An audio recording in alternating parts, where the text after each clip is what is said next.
The Goose Girl. The king of a great land died, and left his queen to take care of their only child. This child was a daughter, who was very beautiful, and her mother loved her dearly, and was very kind to her. And there was a good fairy too, who was fond of the princess, and helped her mother to watch over her.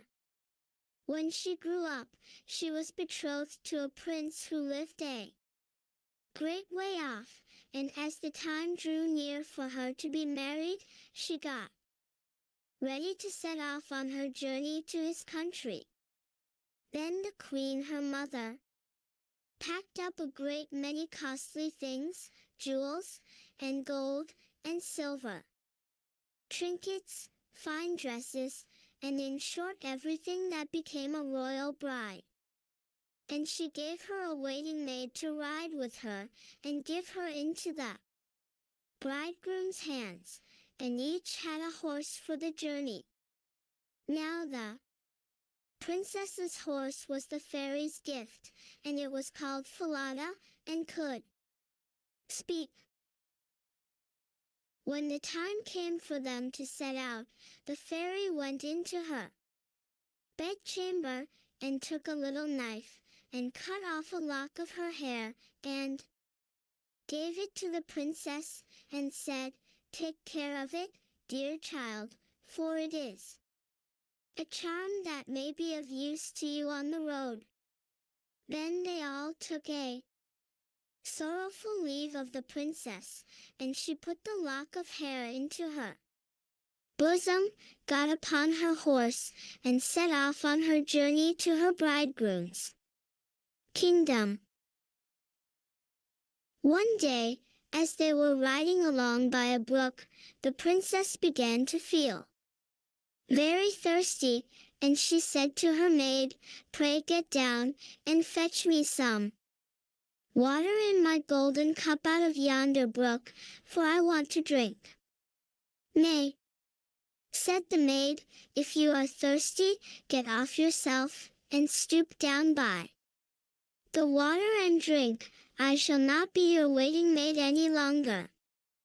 Then she was so thirsty that she got down, and knelt over the little brook, and drank, for she was frightened, and dared not bring out her golden cup, and she wept and said, "Alas! What will become of me?" And the lock answered her, and said, "Alas! Alas! If thy mother knew it, sadly, sadly, would she rue it." But the princess was very gentle and meek, so she said nothing to her maid's ill behavior, but got upon her horse again. Then all rode farther on their journey, till the day grew so warm, and the sun so scorching, that the bride began to feel very thirsty again, and at last, when they came to a river, she forgot her maid's rude speech, and said, "Pray get down, and fetch me some water to drink in my golden cup." But the maid answered her, and even spoke more haughtily than before, "Drink if you will, but I shall not be your waiting maid." Then the princess was so thirsty that she got off her horse, and lay down, and held her head over the running stream, and cried and said, "What will become of me?" And the lock of hair answered her again, "Alas! Alas! If thy mother knew it, sadly, sadly, would she rue it." And as she leaned down to drink, the lock of hair fell from her bosom, and floated away with the water. Now she was so frightened that she did not see it, but her maid saw it, and was very glad, for she knew the charm and she saw that the poor bride would be in her power now that she had lost the hair. So when the bride had done drinking, and would have got upon Falada again, the maid said, "I shall ride upon Falada, and you may have my horse instead." So she was forced to give up her horse, and soon afterwards to take off her royal clothes and put on her maid's shabby ones. At last, as they drew near the end of their journey, this treacherous servant threatened to kill her mistress if she ever told anyone what had happened. But Falada saw it all, and marked it well. Then the waiting maid got upon Falada, and the real bride rode upon the other horse, and they went on in this way till at last they came to the royal court. There was great joy at their coming, and the prince flew to meet them, and lifted the maid from her horse, thinking she was the one who was to be his wife, and she was led upstairs to the royal chamber, but the true princess was told to stay in the court below. Now the old king happened just then to have nothing else to do, so he amused himself by sitting at his kitchen window, looking at what was going on, and he saw her in the courtyard. As she looked very pretty, and too delicate for a waiting maid, he went up into the royal chamber to ask the bride who it was she had brought with her, that was thus left standing in the court below. "I brought her with me for the sake of her company on the road," said she. "Pray give the girl some work to do, that she may not be idle." The old king could not for some time think of any work for her to do, but at last he said, "I have a lad who takes care of my geese, she may go and help him." Now the name of this lad, that the real bride was to help in watching the king's geese, was Curtcan. But the false bride said to the prince, "Dear husband, pray do me one piece of kindness." "That I will," said the prince. "Then tell one of your slaughterers to cut off the head of the horse I rode upon, for it was very unruly, and plagued me sadly on the road." But the truth was, she was very much afraid lest Falada should some day or other speak, and tell all she had done to the princess. She carried her point, and the faithful Falada was killed, but when the true princess heard of it, she wept, and begged the man to nail up Falada's head against a large dark gate of the city, through which she had to pass every morning and evening, that there she might still see him sometimes. Then the slaughterer said he would do as she wished, and cut off the head, and nailed it up under the dark gate.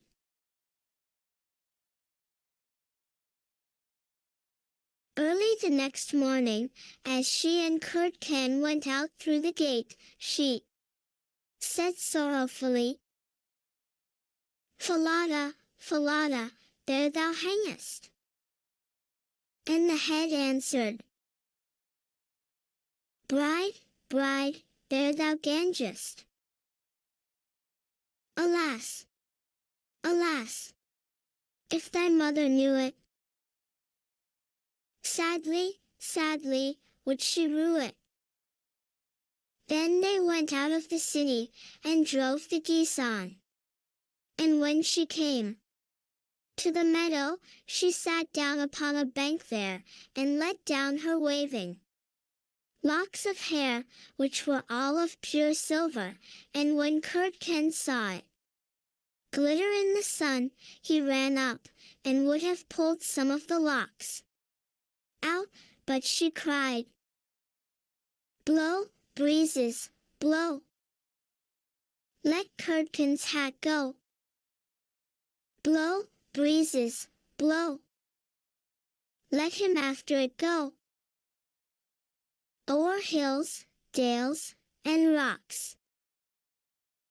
Away be it whirled, till the silvery locks are all combed and curled."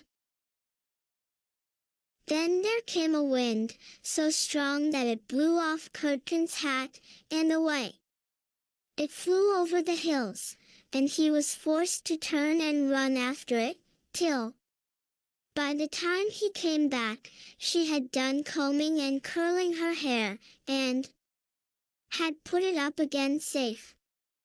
Then he was very angry and sulky, and would not speak to her at all, but they watched the geese until it grew dark in the evening, and then drove them homewards.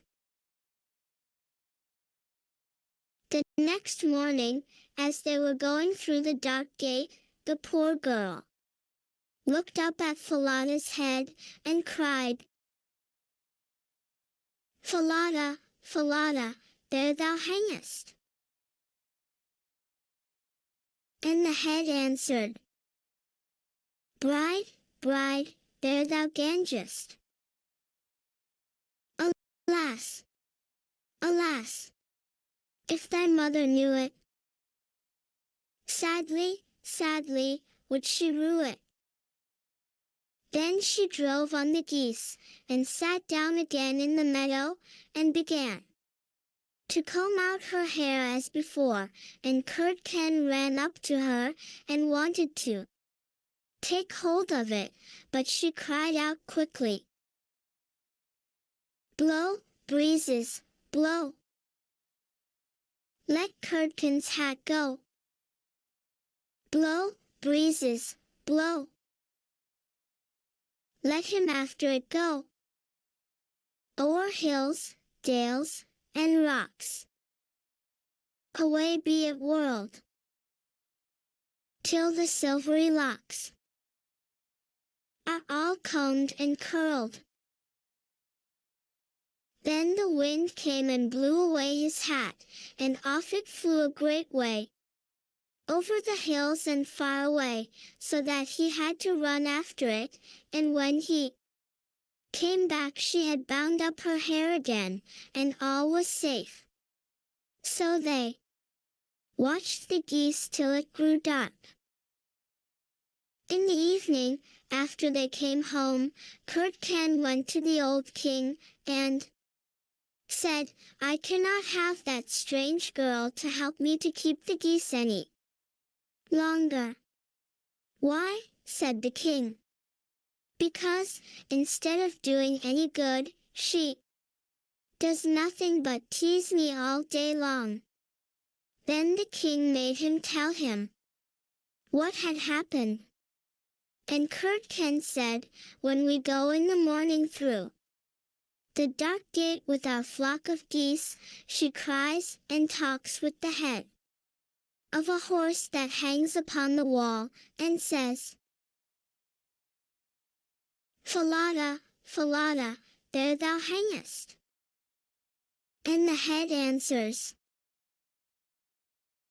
'Bride, bride, there thou gangest.'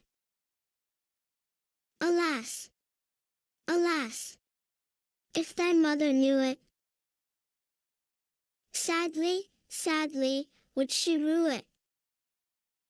And Curdken went on telling the king what had happened upon the meadow, where the geese fed, how his hat was blown away, and how he was forced to run after it, and to leave his flock of geese to themselves. But the old king told the boy to go out again the next day, and when morning came, he placed himself behind the dark gate, and heard how she spoke to Falada, and how Falada answered. Then he went into the field, and hid himself in a bush by the meadow's side, and he soon saw with his own eyes how they drove the flock of geese, and how, after a little time, she let down her hair that glittered in the sun. And then he heard her say, "Blow, breezes, blow. Let Curdken's hat go. Blow, breezes, blow. Let him after it go. O'er hills, dales, and rocks. Away be it whirled, till the silvery locks are all combed and curled." And soon came a gale of wind, and carried away Curdken's hat, and away went Curdken after it, while the girl went on combing and curling her hair.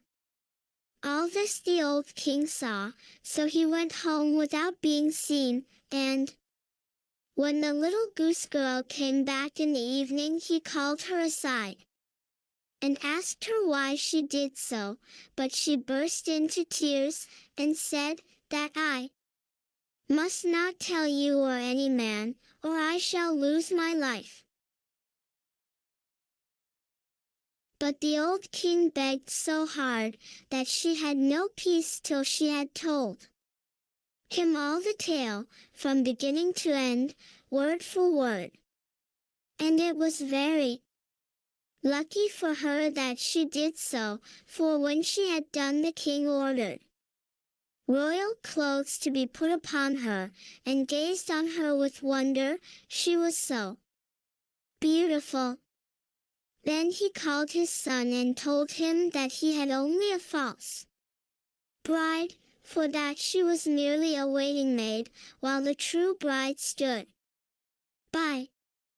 And the young king rejoiced when he saw her beauty, and heard how meek and patient she had been, and without saying anything to the false bride, the king ordered a great feast to be got ready for all his court. The bridegroom sat at the top, with the false princess on one side, and the true one on the other, but nobody knew her again, for her beauty was quite dazzling to their eyes, and she did not seem at all like the little goose girl, now that she had her brilliant dress on.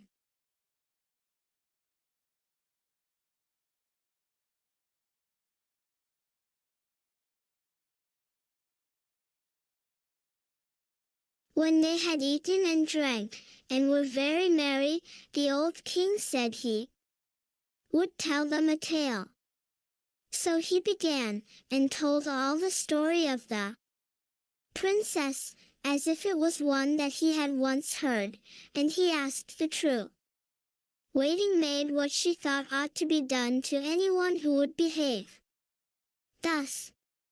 "Nothing better," said this false bride, "than that she should be thrown into a cask stuck round with sharp nails, and that 2 white horses should be put to it, and should drag it from street to street till she was dead."